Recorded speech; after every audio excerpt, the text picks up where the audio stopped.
আসসালামু আলাইকুম রাহমাতুল্লাহি ওয়া বারাকাতুহু। কেমন আছেন সবাই? হায় রে বিদেশ, কি শান্তির বিদেশ। আমরা দেশের মধ্যে বসে বসে চিন্তা করি বিদেশটা যেন কত সুখ, যে মানুষজন আসে, দুইটা কার্টুন, দুইটা লাখিস হাতে, টলি ব্যাগ, মোবাইল, আইফোন, এগুলা দেখে মানুষ একদম পাগল হয়ে যায় বিদেশে আসার জন্য। যে এই টাকাটা যে কিভাবে ইনকাম হয়েছে ওটা বুঝার চেষ্টাও করেন, ওটা কখনো জিজ্ঞাসা করে না যে এই টাকাটা কিভাবে ইনকাম করছে। এই যে গরমের মধ্যে মরুভূমি অঞ্চলে আমাকে দেখতে পাচ্ছেন, এই যে সব সাদা হয়ে গেছে।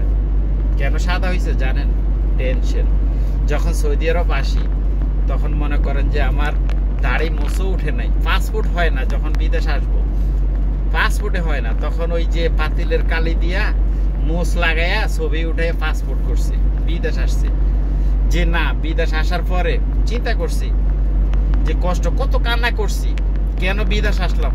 হয়তো ভাবছি যে প্লেনে আসছি আবার ওই প্লেনে চলে যাব, কিন্তু না, কিভাবে যাব?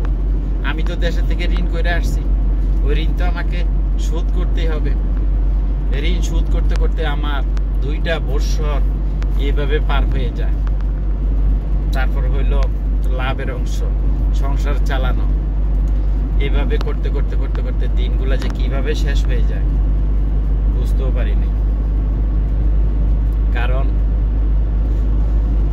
সেটা আপনার চাহিদাও শেষ হবে না, দিনগুলো পূরণ হবে না। তাই বলি কি, সময় থাকতে সময়ের মর্যাদা দেন।